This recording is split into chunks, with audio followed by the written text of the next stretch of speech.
Welcome to One Little Spice, the Disney food podcast that isn't afraid to send you into the taste lab.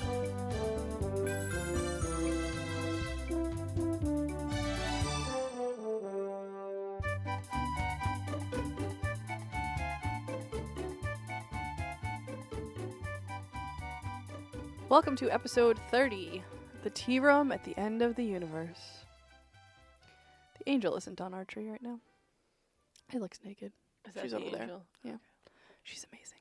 Yes, she's just not ready yet. She's like not ready to make her debut. Nope. I'm Julie. And I'm Amy. So today we're talking about the afternoon tea at the Garden View room at the Grand Floridian. We did this on our last trip, and it is certainly part of Treat Yourself Month. Mm-hmm. But first, it's time for Amy's Daily Dish. Amy, what's your dish? Let's dish. Item 1. With the month of December in full swing, Disneyland has a whole lot of holiday-themed snacks and treats for the purchasing. Snacks for the purchasing. Yes, snacks and treats for the purchasing. As always in Disneyland, a whole mess of churros. So many churros. In California Adventure, they've got peppermint churro with crushed candy canes and chocolate vanilla icing drizzled on it. I'm sorry, chocolate vanilla ice cream? Is that what you call it? Chocolate and vanilla And icing. vanilla, okay. Oh, like drizzled on it. Yes. Ginger snap churro with cream cheese dipping sauce. I want that one. I want that one. I want that I know, one. that sounds super tasty. Pumpkin spice churro with cream cheese dipping sauce. And a holiday churro with red and green sugar. Over in Disneyland, they've got sour apple churro with the option to add a side of caramel sauce. I think they've had that. Add the caramel sauce. Yeah, add the caramel sauce. I think they've had that all fall, but I'm not so. sure. They have a churro with crushed pretzels and peppermint. That sounds really tasty. Gingerbread churro again. This one doesn't mention any sauce. Sugar plum candy churro, which is interesting, mainly because most people don't know what sugar plums really are, so I don't know what direction they're Is it going. actually flavored as a sugar plum, or There's not really any photos. is there a picture? What's the purple one? It might be that one, because they don't have anything that's purple, but Is the top one that one? sugar plums, most people don't realize, are literally just sugared and spiced dried fruit, Yes. like mushed back together in a delightful ball, and they've decorated sometimes. But so that would be interesting in churro form. My guess is they're just gonna go sweet with some like Christmassy spices. Peppermint ice cream and cajeta filled churro. So Julie, you're gonna tell me how to pronounce that. Cajeta. Peppermint ice cream and cajeta filled churro garnished with chocolate brownie crumbs, chocolate sauce, and whipped cream. Cajeta, from what I understand, Is homemade goat's milk caramel. It is that, yes, and it looks delicious. They also have churro bites with eggnog gelato and caramel sauce. Yum. I'm always cautiously optimistic with eggnog flavored things because it's never as good as Hood Golden Eggnog. Okay. For one, I just want to say, ew, gross. What? Hood golden eggnog. Well, And you can't drink a lot of it, but it's just like a let flavor. me tell you about the best eggnog of my life. I don't Mhm. have the recipe for it anymore, so I'll never get to Well, it if it's again. real eggnog, of course, that's different. I'm No, talking about that like... is- I want to no. Okay. I do not agree with Amy on this. She can love her golden eggnog as much as she wants. I highly disagree. That's okay. Well, I'm usually like in comparison to other commercially available eggnogs. Like, are you just not a fan of commercially available eggnogs? Not at period? all. Okay, see, well, that's what I'm saying, is if you don't like commercially available eggnog, you're not going to like Hood Golden Eggnog. If you enjoy commercially available eggnog, Hood Eggnog is the best. It's just, it's a completely different animal from homemade eggnog, and I'm not referring to homemade eggnog. Homemade eggnog is delicious and wonderful I've if been made properly. spoiled. That was the best eggnog of my life. The Hood Golden Eggnog, you add lots of alcohol to. Also in Disneyland, they have a Philly cheesesteak hot dog, premium hot dog with sliced roast beef, peppers, onions, and cheese sauce. I believe Please. that is also the... Is that the December hot dog at I Casey's? think I read that. Can you tell Julie's excited about that? Julie's excited about that. Over at Holly Jolly Bakery, they have Santa Hat macaroon with mint white filling and rich chocolate ganache. It looks like both of those are filling.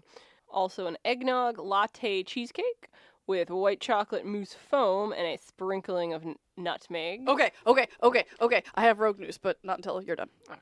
At the Gibson Girl Ice Cream Parlor, they have a peppermint holiday sundae with peppermint ice cream, chocolate sauce, and crushed peppermint. The Philly cheesesteak one isn't happening till the 19th. The Market House has holiday strawberry Linzer cookies that appear to be Mickey Mouse shaped. They're so cute. Gingerbread snowman cookies, that sort of fun stuff. Side note, we're getting ahi tuna nachos when we get there, right? Okay. Plaza Inn, they have a chocolate mint Yule log, holiday bundt cake, coconut cream pie. Why can't coconut cream pie be a holiday staple everywhere? Can we just talk about how yesterday I had the greatest yogurt ever, and it's one of the fancy Chobani ones, Mm-hmm. and it was called Almond Coco Loco. At the Red Rose Tavern, they have a snowman pancake with applewood smoked bacon. And the way it is shown, the applewood smoked bacon makes a little scarf. That's adorable. Oh my gosh, that's the most. I want one. I want one too. I'll just make Gosh darn it, Disneyland. Why are you so much better? At Alien Pizza Planet, they have green alien holiday macarons, which look like the three-eyed alien in macaron shape, So cute. with little purple hats and candy canes. They're like Dumbledore aliens. At French Market, they have a dessert trio with a Jack Skellington chocolate cupcake, mini coffee eclair, and a sugar pie. What is a sugar pie? A pie made out of sugar, obviously. Oh, I think I know. It's just like a basic little tart. Probably with like a custard. Mint Julep Bar has candy cane beignets. Royal Street Veranda has cinnamon spiced fritters with eggnog dipping sauce. Harbor Gallery has a traditional style pozole. Slow cooked roasted tomatillos, hominy, and serrano chilies served with limes, onion, radishes, and shredded cabbage. Blue Bayou has a gingerbread creme brulee. Blue Bayou has a gingerbread creme brulee with chantilly cream and mini gingerbread chocolate man. Cafe Orleans has Santa's lumps of coal beignets, which are chocolate hazelnut beignets tossed in a peppermint mocha sugar, which makes it black like coal, and topped with peppermint ice cream. Yum. Clarabelle's hand-scooped ice cream has a handful of premium, dipped ice cream cones, so the physical cone themselves before the ice cream. They have one with just red and green sprinkles. They have one with candy canes. Looks really fun. And then a few really fun holiday treats. Chocolate peppermint ice cream cone with, peppermint ice cream and little Mickey ears.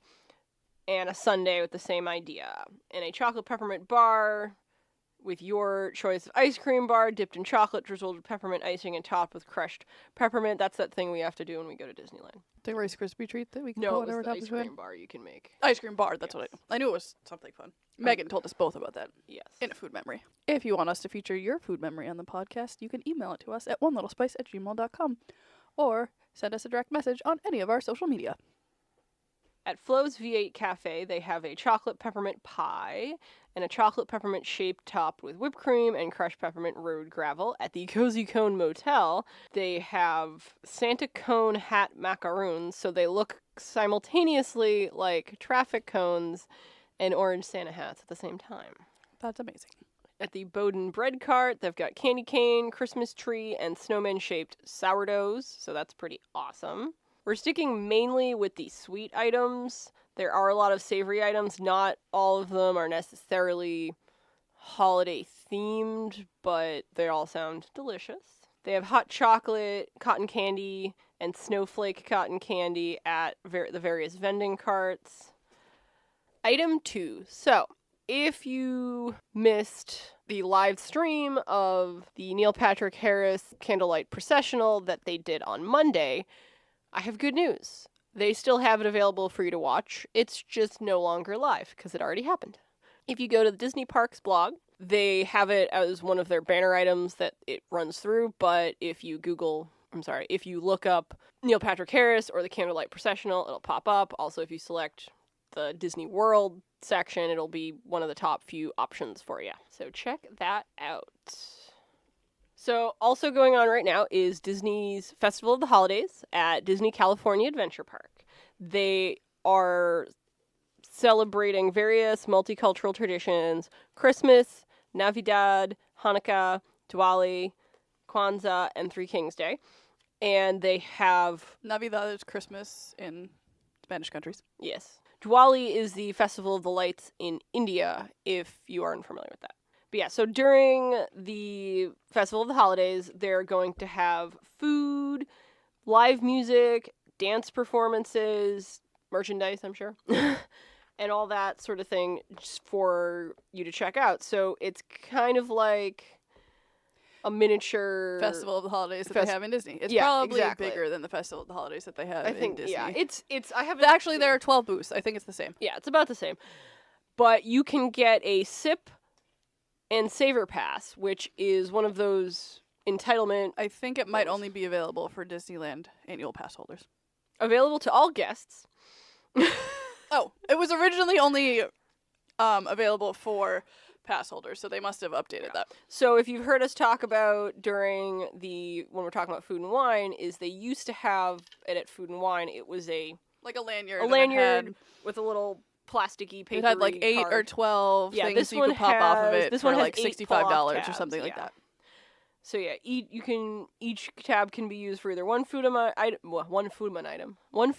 or one non-alcoholic beverage at any of the marketplaces. So hopefully we will be able to get some more bonus content on that out for you guys. Yes, because Mike Gulick was there with Jonna, 2 of our listeners, and we will be trying to do a Google Hangout and get you us talking live about it on YouTube.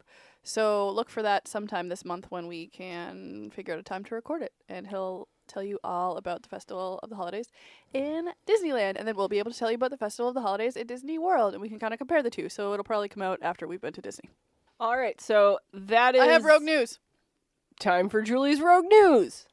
All right, so we've talked about the hot dog of the month that Casey's has had for the last year. And in December, instead of having a December dog, they're doing the 12 days of hot dogs, and they are featuring each one for one day only, starting on December 14th. So, starting on December 14th, what is the dog? So, December 14th is the pineapple teriyaki dog, which is the one they had in January, which we didn't get. Well, I want to try it now because, of course, we're gonna. Yeah, obviously. So that is topped with roasted pineapple, onions, teriyaki sauce, and green onions. December 15th is the buffalo chicken dog. So excited about this one. Mm-hmm. Topped with buffalo chicken, celery, and a garlic ranch drizzle. Yum. December 16th, I'm very excited about this one, and we'll actually get to have it, is the Greek dog, which is topped with olives, banana peppers, red onions, feta cheese, and tzatziki sauce. September 17th is the Cuban dog, which is topped with mojo pork, relish, Swiss cheese, and mustard. And then the one that I'm really sad about that we're not going to get to try is December 18th. It is the Aztec dog. Oh. Yeah, it's topped with sweet and spicy ground beef, a creamy elote mixed with spicy lime mayonnaise, and grated Parmesan cheese. Sounds so good. Then December 19th is the Philly cheesesteak dog, which we won't be there for, that Amy was just talking about, which is topped with roast beef, sauteed peppers and onions, and cheese sauce. I'm sure it's their lovely plastic cheese sauce. Plastic cheese. So, in a lot of the places you go in Philly, it's actually Cheese Whiz that they use, and it's so amazing. And if you've never had a Philly cheesesteak with Cheese Whiz, you're going to be like, that sounds terrible. Trust me, this is like one of the few places where Cheese Whiz is amazing, is on a Philly cheesesteak. On December 20th, it is Casey's Classic Dog, which is topped with hash browns, bacon, cheese, and fried onion straws, which also sounds amazing. December 21st, which is my daddy's birthday, is the Cheesy Dog, which is topped with cheddar cheese, queso cheese, and spicy cheese puffs. That one sounded horrendous. This one I'm really sad we're not going to be there for because I really, really, really wanted to try this one. The Jalapeno Popper Dog. I know, that one sounded so tasty. Topped with cheese sauce, garlic ranch, bacon bits, jalapeno poppers, and sliced jalapenos. December 23rd is the one that Amy tried, the Loaded Mashed Potato Dog, topped with garlic mashed potatoes, caramelized onions, cheddar, bacon, scallion sour cream, and green onions. So, I wouldn't want to get a second one, but it was not bad. It was pretty good. It was literally everything I was concerned about for that one was not a problem. I was just expecting the mashed potatoes to be like lumpy and cold because they came down to like room temperature, but they were actually warm. Everything went together well. Still not my favorite, but It's Disney. They wouldn't screw you over with cold mashed potatoes. well, not on purpose. All right, and December 24th is the poutine dog, topped with fries, poutine gravy, cheese curds, and chives, which is from November. And we didn't get one because we got like 14 other kinds of poutine, so it didn't make sense to do that. And then December 25th through January 1st is the 2-foot-long hot dog with your choice of 2 toppings, Casey's Classic, chili cheese, or macaroni and cheese, which looks like 3 toppings, but I guess it's chili cheese or mac and cheese. And like we talked about before, that foot-long dog is not like a skinny 2-foot-long dog. It's like a thick, like proportionate 2-foot-long dog. So that will fill you up. Yeah, that Greek one looks amazing. They all look so good. Tasty. It makes me want to be there every day from December 14th through December 23rd. So now we are going to talk about the afternoon tea at the Garden View Room at Hollywood Studios. No, at the Grand Floridian. I don't know where that came from. So, this year we actually brought notebooks to take notes about things, so we would have details to talk about with you. And my notes say, caviar amazing. Accompaniments were perfect and light and fresh. Mango ginger tea, smiley face. And then it says, just found out Stan Lee passed away, can't stop crying. And that's the last of my notes for the day, because I literally couldn't focus on anything. The food was delicious, and I remember what we ate, but that's all my notes say. So I guess we'll start there. We're having our afternoon tea. Yes. And we get through ordering the tea, getting the tea, and getting the caviar, and trying the caviar. And then Amy says, so do you want me to tell you what happened, or do you want me to tell you to not look at your phone all day? And I'm like, what is she even talking about? Amy, why are you being so weird right now? And then I looked down at my phone, and I had a tweet from Felicia Day, who, if you don't know, is Charlie on Supernatural and other things. She's amazing. I love her so much. I don't know her from that, but yes, I do. But I follow her on all the things, and she's wonderful and amazing. And she tweeted about him passing away. And I honestly didn't think it was going to hit me as hard as it did. And I legitimately could not stop crying. And Amy was nice and consoled me. But it was awful, and I stopped taking notes when I found out. So it was really, really a tough afternoon for me. And then after that, it was just really sad. But I couldn't have asked to be in a happier place than in Disney when finding out the news. So this is the second time that I've been on vacation with someone when their favorite celebrity Or celebrity that has had Yes. a very I should important influence. Yeah, when I say favorite celebrity, it's not just like Julie loves a lot of celebrities, but this is an important celebrity, a celebrity that has had a large personal impact on them. But yes, when that celebrity, that person in life for them passes away. So I was very familiar with what was about to happen. And so if one of these type of celebrities passes away when I'm on vacation with someone, I don't think I'm allowed to go on vacation with people ever again.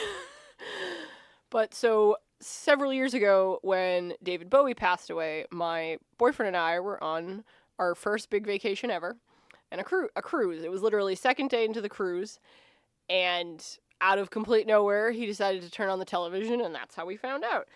So I believed then, and I believe now, that the universe put both my boyfriend for David Bowie on a cruise vacation with me, and Julie for Stan Lee in Disney World to soften the blow, to make it bearable for either of them. So honestly, I think you did better than I thought you were going to. I thought you were going to be inconsolable longer than you were. Nicest possible way. I feel like you handled it really well. Because I knew it was either it was going to happen, pretty much what happened, or maybe a little more tears, or you're going to be like, we have to go to the room now, and I'm just not doing anything for the rest of the day. And it was going to be one of those two things. I think what helped a lot during that whole day, and you heard on our last episode that I talked about being able to toast to him at the River of Light, and having tea and lots of champagne to kind of soften the blow. And then seeing everybody's tweets and Facebook messages and seeing all the cartoons and seeing everything that was made in tribute to him was really consoling because it was nice to know that, like, he didn't just make an impact on everyone else. It's nice to know that there was a community of people mourning him, and all the tributes were really wonderful, and he made such a important impact on my life and others' lives, and it was also kind of a comfort knowing that he's with his wife again, because I was very distraught when she passed away too for him. So, now let's talk about the atmosphere of the tea room. It's very bright. It's just a wall of windows, and it's basically like, you call it a garden view room, and it was probably like the terrace, or I don't know how else to describe it, but that room in a house that was like a gazebo, or... It was really set up like a parlor type of a situation, but that's the word I'm looking for. Yes, but it was, so in older Victorian houses, the parlor's often a little rounded octagonal offshoot of the house. Usually there's like a couple stories and you kind of get a tower out of it, which I've always thought was really cool, and I'm really jealous of people who have houses with those. It was kind of that section, that feel to it. And it's always basically like floor to ceiling windows. There's always a lot of light that's let in. Yeah, it's very nice, perfect for tea because you can see out onto the grounds of the Grand Floridian. You can see the view of the garden. Yes, with those swan-shaped topiaries. And it's all beautiful china, and glassware, which I kept finding chips in. Oh my gosh, yes. Amy just got all the chipped things. Yeah, I got like 2 chipped plates and like a chipped glass. And I remember giving it back to the girl, and I'm just like, all right. And I remember giving them back, and I said, so I didn't break these, and I'm not like super worried. It's more I don't want, this to go into the dishwasher and someone, get damaged further and someone go to reach it out and hurt themselves, or a little kid get it and they're little kids so they somehow will hurt themselves, or even an adult hurts themselves. I'm like, I just want a new one. That's all. In fact, a couple of them I used them, and then I was like, oh yeah, I noticed this after I was done using it. I swear I was not breaking their china. And so the room was just beautiful and open, and it was very small. It wasn't as... I thought it was going to be a lot bigger for afternoon tea, but there's probably only about 20 table seatings at most. And most of them were window seatings, which was really nice because of the way the room was shaped. And we got a nice window seat that was glorious. So glorious. And the tables are like this marble table, and the windows were beautiful. They had mirrors that had some etched... It was fake mercury animals. Glass. Oh wait, no, I was thinking of somewhere else. That was it. Yeah, I know. That was at the Rose and Crown. Although these mirrors did look antique. Like I said, they weren't nearly... I think I only noticed them because of Paddlefish, because I had noticed them at Paddlefish where they were considerably antiqued on purpose. But these ones, they had a haze to it, which would make absolute sense for the Grand Floridian because it's Victorian, and that's what mirrors looked like back then. But yeah, they had some animals painted on them. The chairs were actually insanely comfortable too. Oh yes, they were very nice. comfy. So I think that's it about the atmosphere. There were no swan shrubberies. One fun thing that, because Julie was facing the window and I was facing Julie, so facing away from the windows, you could see the lobby of the Grand Floridian, and in this case, you could see the gingerbread house in the Grand Floridian. And I have lots and lots of pictures of this gingerbread house that we'll share with you. So, shall we move on to the menu? Yes. So, there are 3 different options for the tea. The Bedfordshire tea is the traditional afternoon tea experience, including a medley of finger sandwiches, traditional scones with accompaniments, and a choice of dessert. That one you can add a glass of champagne to, but it does not come included. Then there is the Cheshire tea, which is the traditional afternoon tea experience, including a medley of finger sandwiches, traditional scone with accompaniments, and choice of dessert, with a selection of fruits and imported cheeses. We saw the cheese platter. It wasn't exciting, awful, but we've had better. Yes. And we originally thought about seeing if we could also get the fruits and cheese plate, but we realized we were going to have plenty of food with the one we got, and it wasn't super exciting, as Julie said.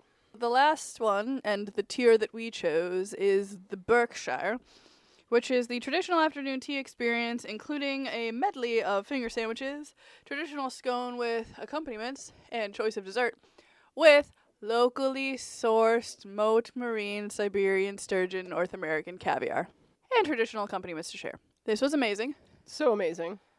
And we, of course, got the champagne to share because treat yourself. That was the whole point.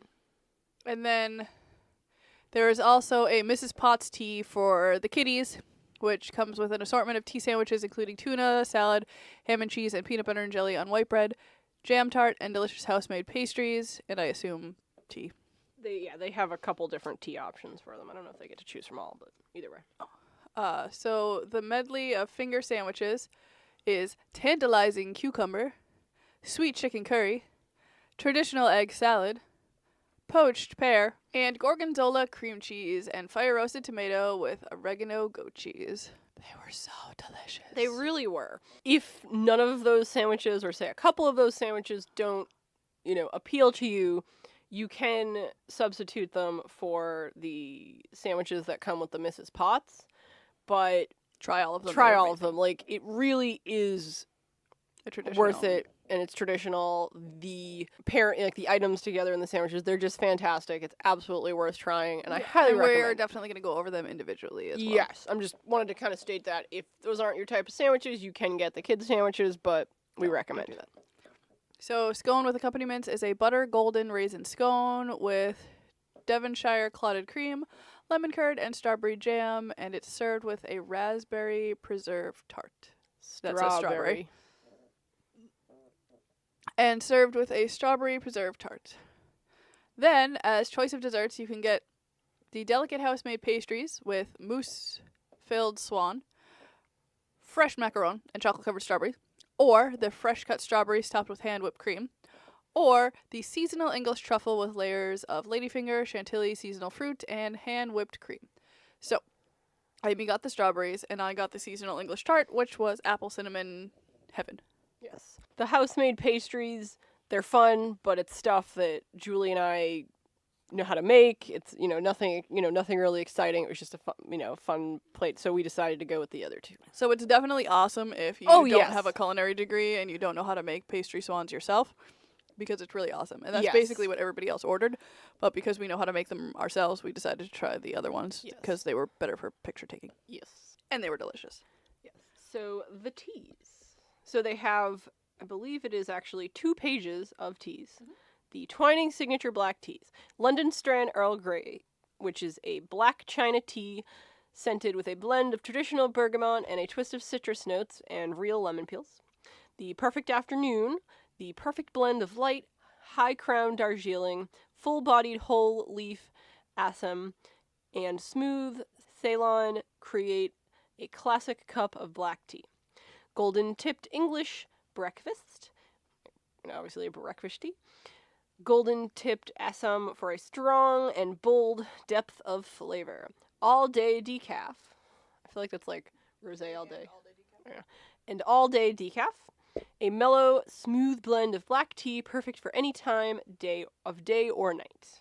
Then they have a section of flavored black teas. The Enchanted Forest, ripe forest fruits of raspberry, strawberry, and blueberry, a rich, creamy vanilla to complement the depths of this black china tea. The Rose Garden, a deep yet delicate black china tea with a scattering of beautiful rose petals for a charming floral flavor. The Nutty Chocolate, rich Assam is a perfect partner to the flavor of delicious chocolate and hazelnuts. A sweet, chocolatey, and creamy hazelnut taste like a praline truffle. And a Zanzibar chai, a versatile chai with a superb balance of lively black African teas with an aromatic blend of spices and a creamy rooibos for a vanilla note. Wasn't that the one you got? Okay. I was debating between that chai and... Oh, that's right. They have a few oolong teas. A Castleton Moonlight Oolong, which is slender, twisted leaves of tea with furry white tips delivered deliciously, mellow, fragrant liqueur with a slight peach sweetness and warming, lingering honey notes. And Grey Dragon Oolong, highly expert pluckers pick tender leaf buds and leave them to dry in their characteristic needle shape. The result is an intriguing tea that combines the personalities of white silver needle tea and an aromatic of oolong. And then we have the green and white teas. So there is jasmine pearls, which is a delicate light liqueur with a sweet, scented, and refreshing character. The mango ginger, which is clear, light, steamed green tea infused with ripe, plump flavor of mango combined with an exciting gingery twist. Summerberry, which is gentle tasting steamed green tea combined with sweet and juicy strawberry and blueberry flavor, finished with marigold and cornflower petals. Apple and elderflower is juicy apple, delicate elderflower. What did I call? Did I say elderflower to begin with? You did. You said elderwood the second time, though. Okay. Delicate elderflower and light sencha green tea infused with the quintessential orchard flavor for a light and refreshing taste. Fig and rose white tea is a beautiful light white tea with a mellowy nutty taste, sweet fig and floral rose notes. And the chakra silver tips is the fluffy jade colored leaves give a liqueur that has a creamy appearance, a delicate fruity flavor, and a lightness of touch on the palate. And then they have herbal infusions, which is the golden caramel rooibos, which is blended with a hint of caramel flavor to enhance the naturally rich depth of flavor results. And an indulgent caffeine-free tea with just the right level of sweetness. Budding meadow chamomile is rich, mellow chamomile with naturally sweet notes that evokes the essence of a summer meadow. And the after-dinner mint, which is the perfect blend of lemongrass and peppermint for a refreshing, uplifting taste. There's also a selection of champagne, sparkling wine, ports, and craft beers. So I got the mango ginger. I was deciding between that and the Zanzibar chai, which I'm sure would have also been amazing, but I'm so happy with the mango ginger. It was absolutely amazing. It wasn't too I thought it might be too overpowering on the ginger, not that that's a bad thing because I love all things ginger, but it was literally the perfect blend of just a little bit of the sweet mango with just the right amount of bite from that ginger that just made for an absolutely perfect tea. So delicious. And I got the Earl Grey. Not because I'm boring, but because I really like Earl Grey. And it was really good Earl Grey. Yeah, it was one of the better Earl Greys that I've had. It was phenomenal. It was definitely the best Earl Grey I can say that I've had served to me. But it is definitely up there. I would recommend it. If you like Earl Grey, or if you're a standard black tea drinker and you want to try something a little different, get the Earl Grey. I'm sure all the other ones were lovely, and I went through every single one of them trying to decide, and I was like, nope, Earl Grey. The menu was really pretty. It's the Garden View Lounge, but the front of the menu has a cutout for a window, and it's basically this arched window, and it has the panes and a view into a garden on the front of it. The menu, I thought, was really awesome, like, in and of itself. It was just a nice touch, and obviously it's the Grand Floridian, so are we expecting anything less? No. And then the china, which Amy said earlier was, like, phenomenal, had really pretty roses on it. And then there was sugar, and we took a picture of the sugar dish, which was, I don't know, it's not called a sugar dish. Amy, what's Sugar bowl. There we go. Called a sugar bowl. And we took pictures of the sugar bowl. It was really cute. So in the sugar bowl, they had both sugar cubes, like regular white sugar cubes, and natural sugar in the raw. Yeah, cubes. chunks of natural sugar in the raw. Now, ours, all the raw sugar was on the bottom and the white sugar was on the top. The people who sat down next to us after the people who were there left, it was the opposite. They had the white sugar on the bottom and the sugar in the raw on top.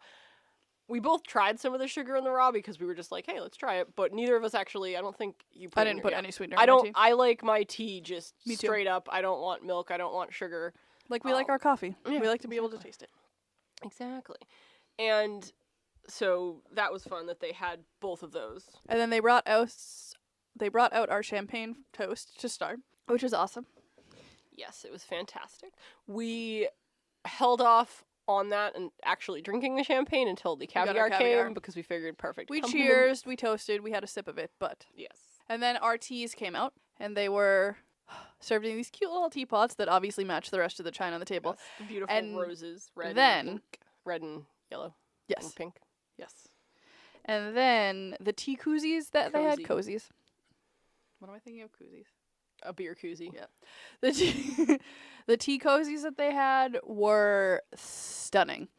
They were like a red velvet, and they had this gold rope that kind of went over it, holding the two sides together, and then all of the embroidering was done in like a gold thread. There we go. That's the word I was looking for.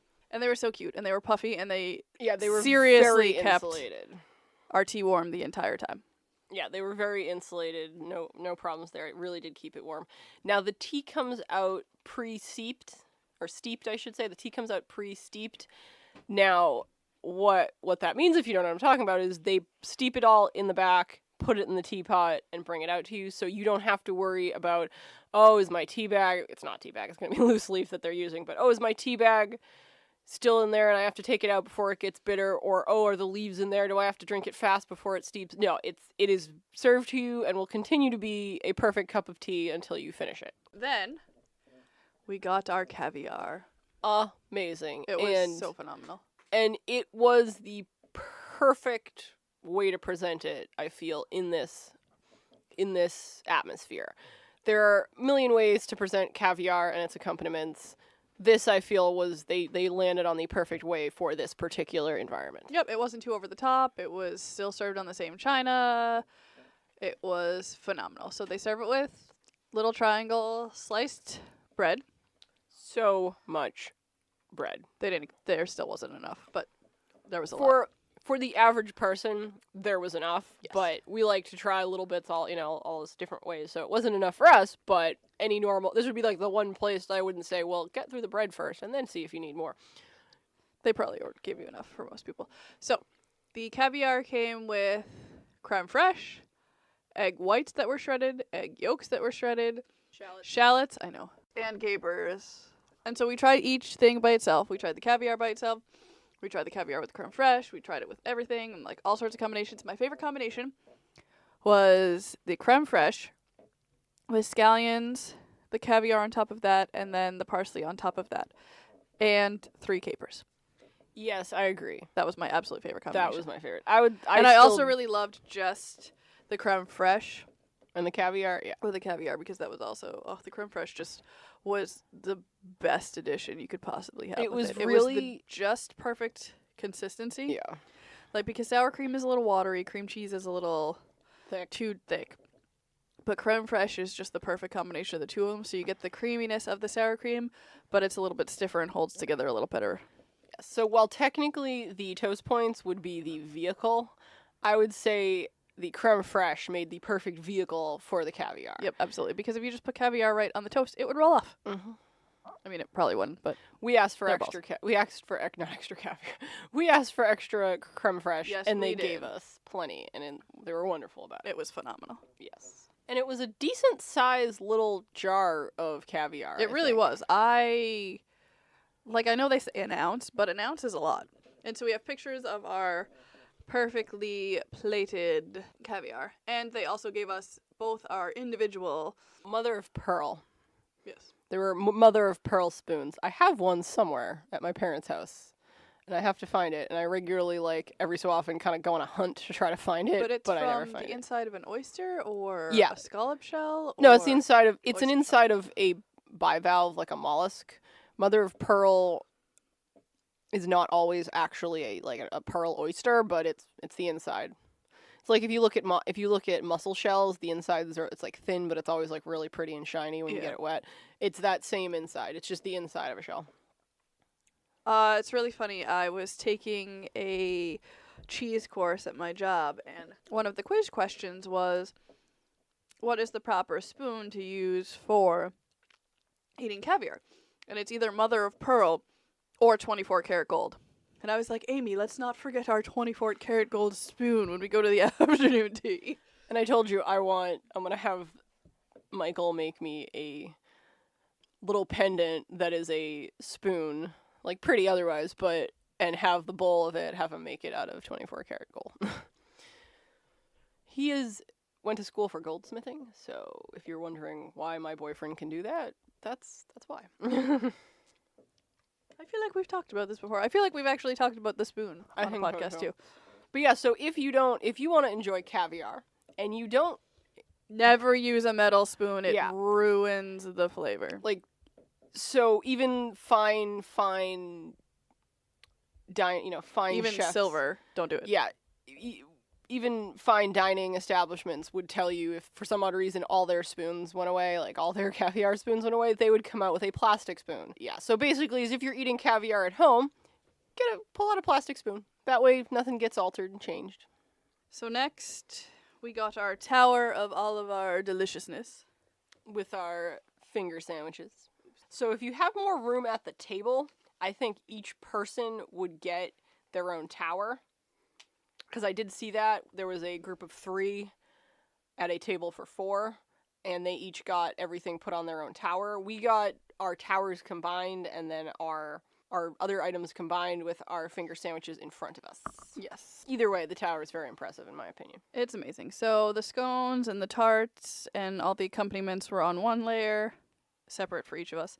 And then the top had our desserts, which were phenomenal. But Sandwiches first. we're going to talk about the sandwiches first. So the tantalizing cucumber sandwich, and that's literally what they call it, if you remember Yes, that's from the first one. That's the one we started with. Yes. That was, Cucumber and a boursin cheese. yes, so like it was cucumber and a boursin cheese. An herb and- cheese, if you don't know what boursin is. And a little bit of like a microgreen. Pretty much your classic cucumber sandwich. You know, some sort of cheese or butter with cucumbers on it. It was super delicious. Would recommend. The bread it was on was like a multi-grain. It was definitely not just your regular white toast. It definitely added to the flavor. It was delicious. The traditional egg salad. It was the best traditional egg salad I've ever had in my entire life. Yes. I was going to say the same thing. If you don't like egg salad, Eat it anyway. eat it anyway. At If least you try a bite of it. if you absolutely refuse to have egg salad, you know, you can get something else. But if you even ever remotely enjoyed hard-boiled eggs, or eggs in general, try it. It's the best egg salad you'll have. It was so amazing. Next was the chicken curry sandwich. Yes, the sweet curry chicken sandwich. Now, it actually was a sandwich, like Like it a full was not- sandwich, yeah, two it sides was- of bread with the chicken salad in the middle. Yeah. The rest of them were all Open-faced. open-faced or finger sandwiches, because finger sandwiches tend to be open-faced. But this one had 2 slices of bread. And the bread it was served on was like a 100 grain bread. It was so delicious. Yeah, it was a nice dark loaf. And the chicken curry was lighter than I was anticipating, but had super great curry flavor and was insanely delicious. Pretty much anyone would enjoy that. Like, It wasn't overpoweringly curry like if you don't like Indian food. It was just the right amount of curry flavoring. the Victorians would probably go, "Oh my, this is so exciting and different," but it's definitely something most people would enjoy. It absolutely would pass the Helen test. I don't even have to like question that. Yeah, I think so too. I think Helen would super love it. So the next one was my absolute favorite, and Amy had taken a bite of this before I did and was just watching me and saw my expression and was like, yeah, exactly. Yeah. The poached pear and gorgonzola cream cheese. It's literally blue cheese with these amazing sweet poached pears. Like, one, blue cheese is amazing, and then you just add poached pears to it and you're like, mind blown. Even if you're kind of iffy on blue cheese, It wasn't aggressive blue cheese. it wasn't. Yeah, it was not aggressive at all. It had, And I think because it was paired with the sweet Yeah. pears, it toned it down a bit, and you just kind of got that lingering taste that was kind of like an afternote, and it was amazing. and not like, I know some people don't like blue cheese. It didn't really have those strong aggressive flavors at all. I but feel you knew like- it was blue cheese. Jess Yeah. would like this sandwich, even though she doesn't like blue cheese at all. Mhm. Yeah, Jess, I'm talking to you. Yeah, yeah. How's Pulo? I miss him. Are you guys still shaving him into a lion?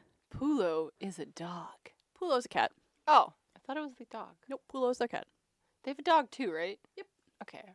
I I guess. can't remember his name. I was going to call it Chuck, but that's her husband. Yes, her husband's name is Chuck. I love Chuck. He's great. I want to call him Charlie, but that's not his dog. Her dog's name. What is that dog's name? I'll look it up. So next up was fire roasted tomato with Oregon goat cheese. This one was Or also sorry, oregano goat cheese. Because what's wrong with me today? I mean, maybe they were Oregon goats. Could be. And so that was a nice little toast, like a nice little triangular sandwich with the goat cheese spread on top, and then the fire roasted tomatoes, and what looked Bernard, yes, I Bernard. didn't even have to. Bernard I didn't is even the find dog's it, but name. I found. I pictured him with his little beard and remembered his name. Yes. Sorry. But yes. And then the caramelized onion tart was Oh to my- die for. Oh my gosh, it was so amazing. It really, really was super tasty. I wish I had a second serving of these finger sandwiches. They were so yummy. know. And like, I was at the point where like I was so distraught that I couldn't eat, and I still ate everything because it was so delicious. I think we got through the cucumber sandwich and the egg salad when the unpleasantness happened. And so then there was a great pause in our sandwich enjoyment, and then we started up again. But it was everything was so tasty. Oh my gosh. I would recommend this tea to anyone, because even if you do the lower branches of it, You still get the finger sandwiches and the dessert. And my goodness. And okay, so here's the deal. This is our treat yourself month. So we super treated ourselves and got the Berkshire, which was the caviar and everything. But this afternoon tea, if you get just the base level, is only like $35 a person. Yeah. And you get a full teapot of tea for each yourself. person. So that's like 4 glasses of tea right there. And then you get an entire plate of finger sandwiches, and you get the scones and dessert. And it really is worth every penny. And you can treat yourself without splurging the way we did too. This was definitely a phenomenal experience. Yes. So on to the buttery golden raisin scone with Devonshire clotted cream, lemon curd, and strawberry jam, served with a strawberry preserve tart. Please pass the jelly. That's all I could think of when I was saying that. What was that commercial for? Oh my! It was for jam. But it was for something specific. It wasn't past the preserves. It was past like the specific brand. Yeah, it was a specific And then he's brand. like, "Please of pass the jelly." Yeah, it was a specific brand of preserves, so to say. And they were making fun of the fact that it was just like jam, jelly, So probably top 5 scones I've ever had in my life. It was super delicious. Clotted cream is amazing. The jam was phenomenal, and the butter. Is that what the middle thing was? Lemon curd. Lemon curd, sorry. And the lemon curd was also delicious. You could try them all 3 together. You could try them separately. But the scone, and I've made scones that are like super dense and super dry. And I've experienced purchasing scones that were super dense and super dry. But these were warm and moist and dense the way they're supposed to be, but not dry. Oh my gosh. So delicious. Overall. And I was insanely full by this point. Yeah. And I was like, I'm eating this whole scone. All right. Overall, the United States does not make great scones. Like, It's true. it's true. If you ask anyone who has lived in the UK or has visited there and has some scones, they will all agree, wow, even the not so great scones here are 10 times better than most of the ones that you have in the United States. So, that said, this is a correct scone. This is what a scone should taste like. I'm not saying that your grandmother doesn't make the best scones ever. She might make them the best scones ever, and I'm not going to fight you on that. But this is really what scones are supposed to be. And clotted cream is really just thickened cream. Traditionally, how you make clotted cream is you will take a very thick, very rich cream and pour it onto, and basically use several layers of cheesecloth as a sieve, and so the thick top level of the cream will be caught by the cheesecloth, allowing the liquids to drain off. Kind of lets it sit there. So now, some people that sounds disgusting, but it's kept cool the entire time and all that. It's just they take the liquid out of the cream basically, and it's delicious and amazing. And very British.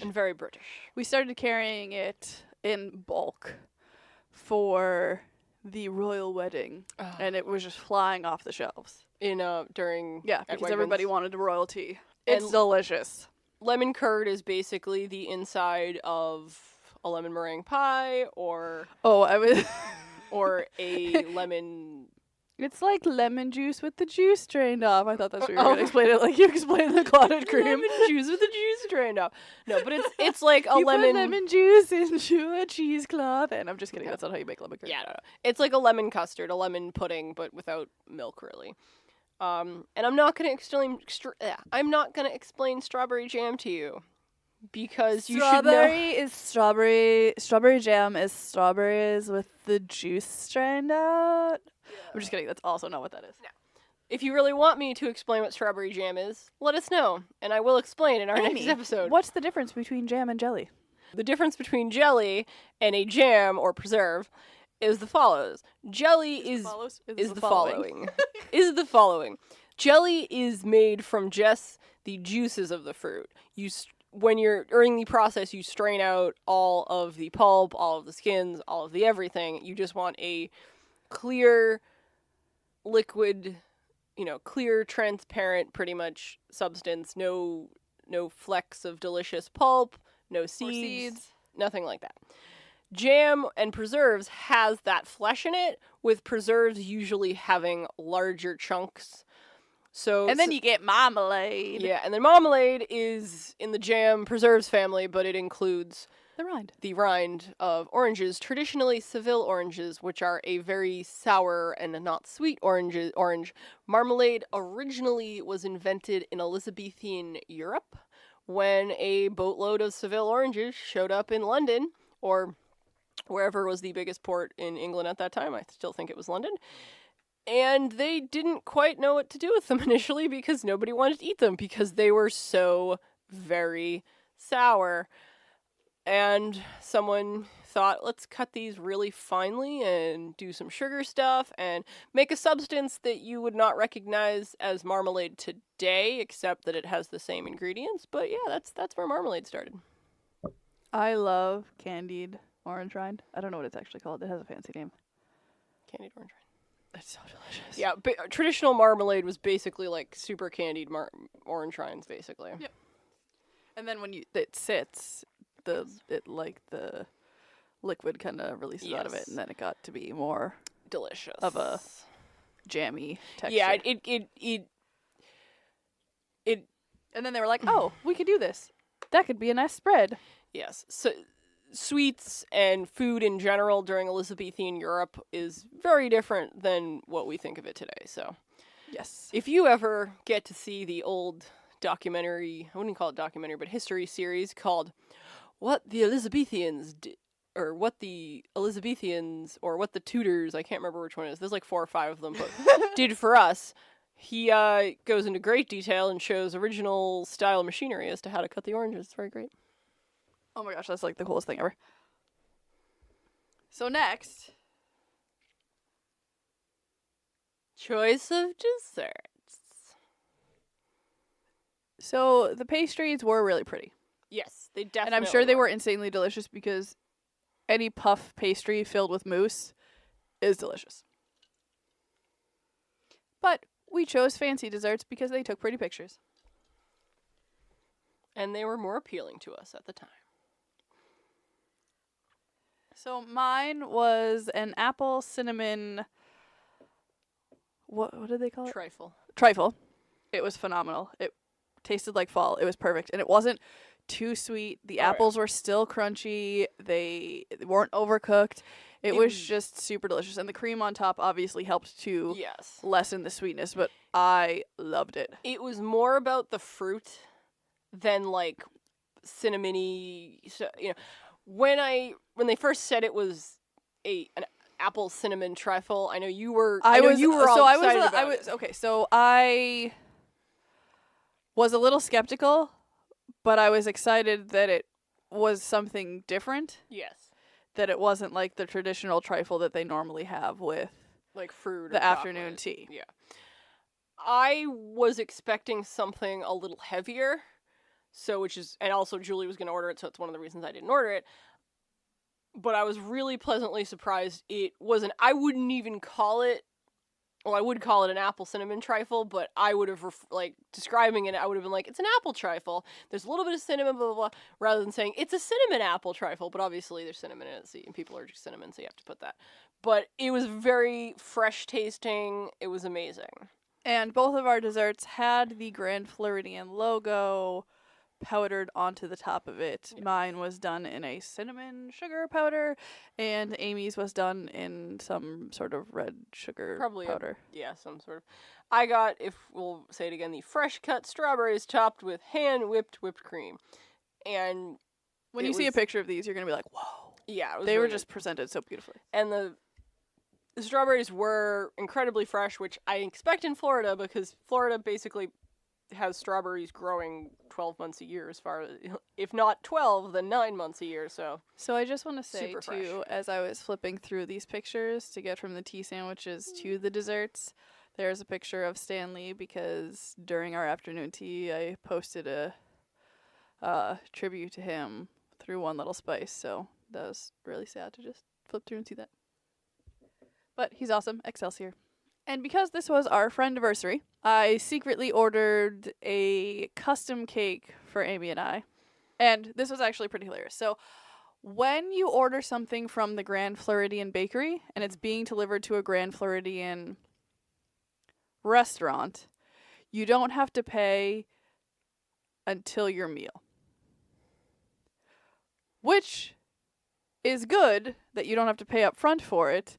But I wanted to pay for it so Amy wouldn't see it and see how much it cost, and so that it would be a surprise. So Amy was like, oh, I need to go to the restroom because, tiny bladder. Yes.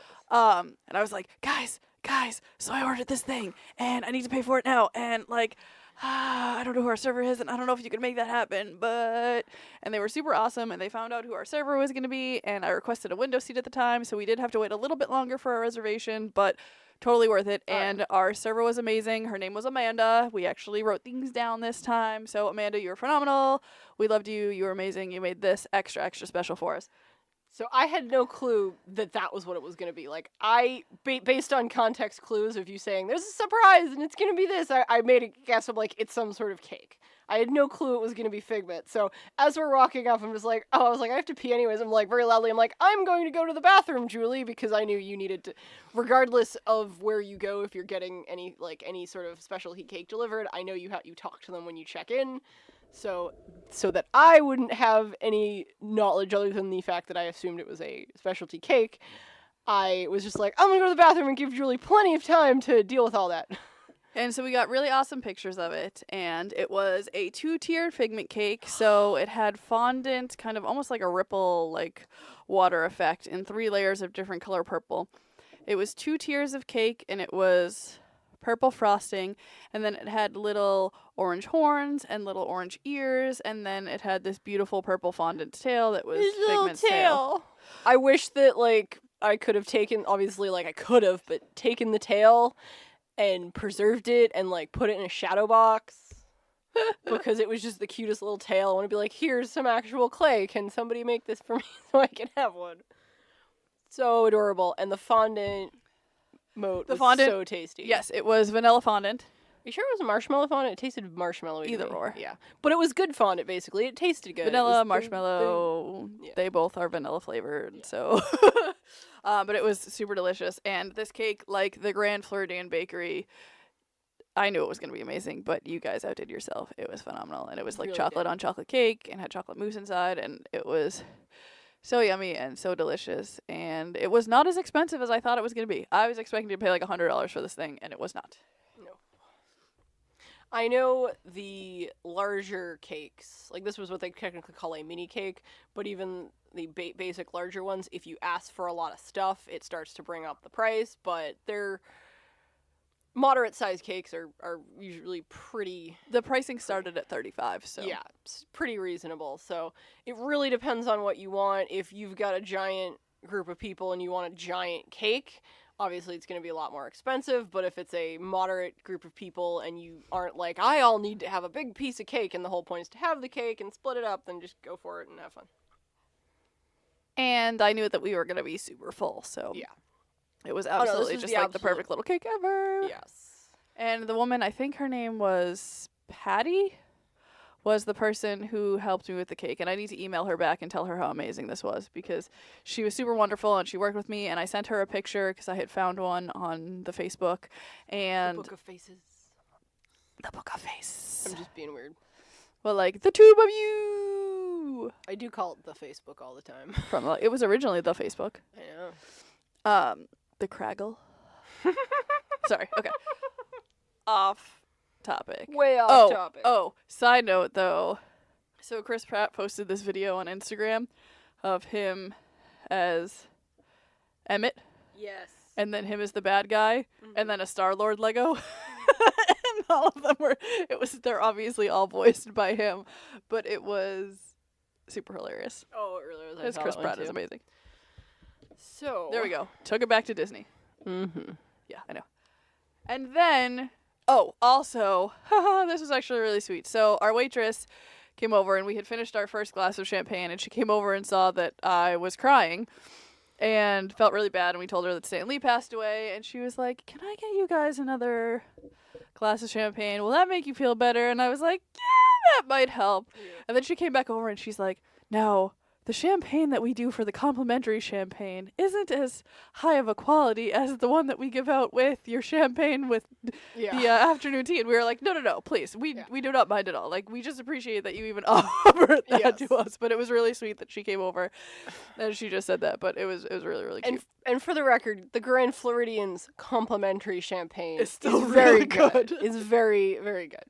To end our delicious, amazing meal, to top it all off, we got a rose apiece. Now, I don't know if this is something that they do at all Grand Floridian. Floridian. No, because we didn't get one on Arcoussis, but No. I don't know if they do this at every Grand Floridian restaurant, but we did also get a rose at Victoria and Albert's. So we just clearly have to eat at all the Grand Floridian restaurants Grand. purely to, did I say? Floridian. You said the gland. Well, just clearly the gland. the Grand Floridian. We clearly just need to eat at all the Grand Floridian restaurants exclusively to find out if they give away roses. No, we want to eat there anyways, but Yes, and we are actually talking about doing the Grand Floridian Cafe for breakfast for one of our options. next trip. But we decided that we would probably want to spend too much money and eat all the things, and we have to do every booth at the Festival of the Holidays. Yeah, so we're gonna go. we're gonna do one of that. the other two that we were looking at. If you have any, What did I say was the other one? Oh, Trails End. Yeah.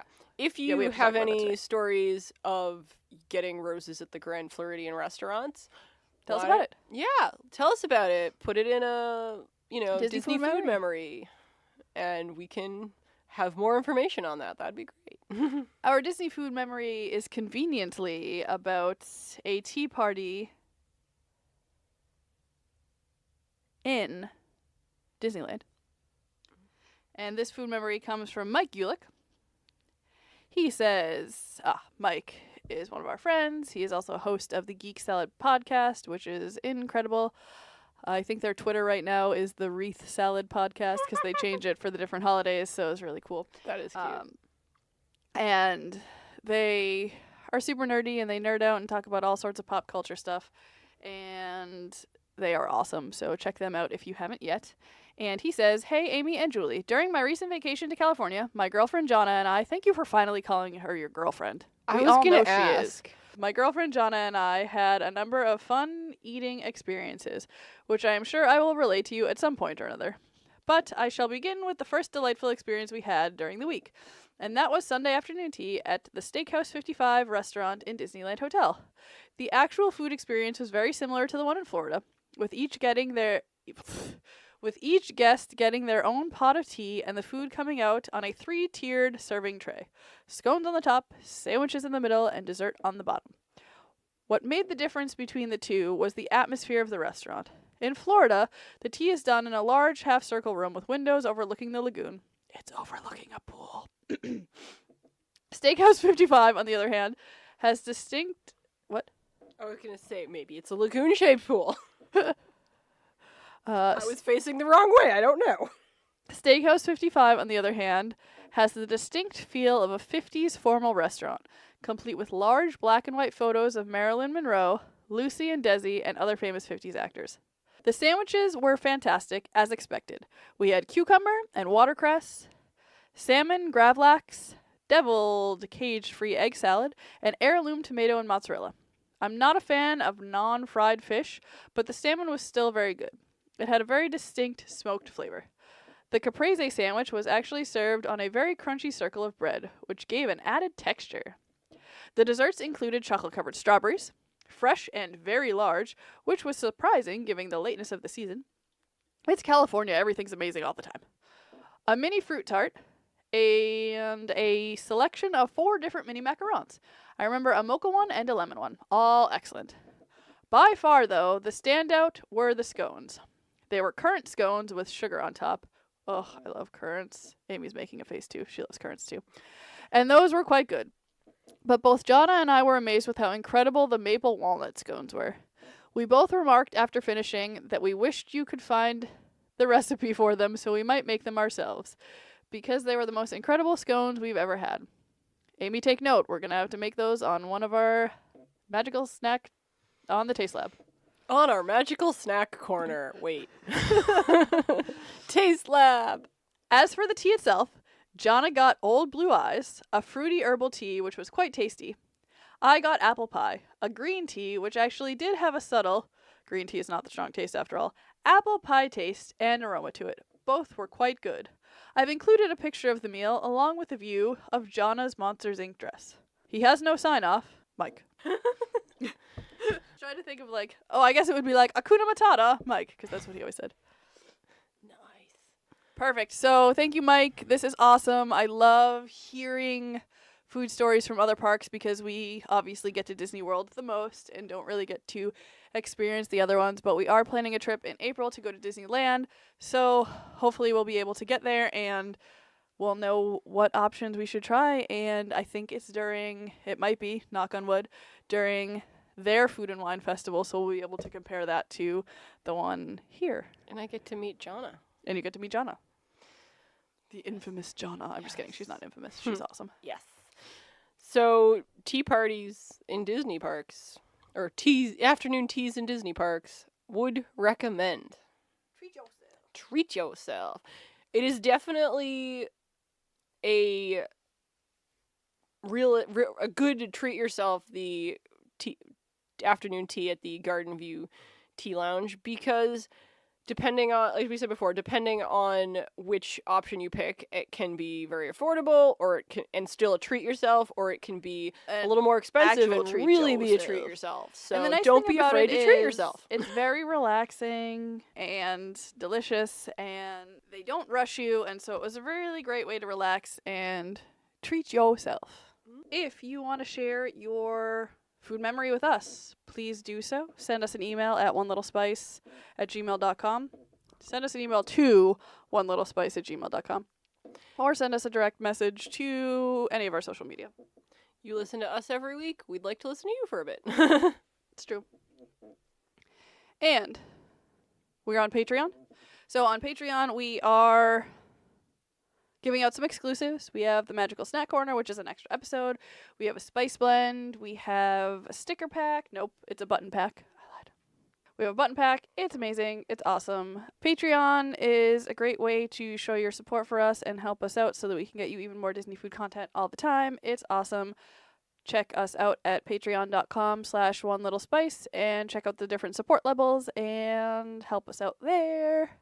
We are on TeePublic. So TeePublic is where you can get TeePublic is where you can get all of your merchandise, and that is going to be t-shirts, mugs, cell phone cases, tapestries. I'm just kidding. Tote bags. And that is, if you go to teepublic.com and search One Little Spice, we are there. If not, you can click on the link in the description and get some One Little Spice swag.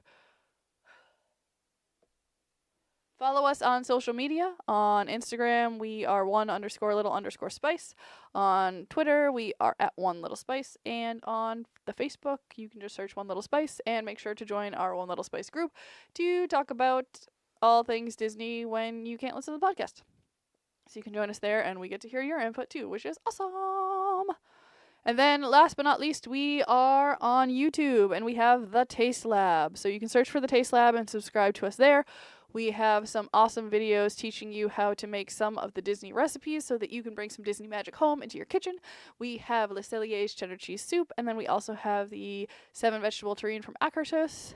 We will have the Hollywood Brown Derby chopped cob salad coming up, and the next one is going to be the Kona Cafe Tonga Toast, which is going to be amazing as well. So make sure you subscribe so that you are the first one to hear about that. And then we are also going to have, hopefully, a Google Hangout with Mike that will go live on YouTube as well, talking about the differences between the Festival of the Holidays in Disney World and Disneyland. Thank you so much for listening, and as always, just remember, every recipe starts with one little spice. Do you remember when you wore your Thursday socks on Wednesday? Now you have that. Now I have that. Item 1. Stack yo. Lots and lots and lots and lots and lots Of avocado. churros. Okay, Julie, for real this time. I'm traumatized. Mom keeps being like, what does Dobby look like? I was like, he's an elf. He's holding a sock. No. No, Zoe. You can't have the last cheese doodle. Kahlua and milk, also known as a sombrero, makes Jack's taste amazing. Google time. I'm gonna have a Jack's during Google time. Would you like a Jack's during Google Always. time? Listening, Julie. Regular Julie knows what's going on.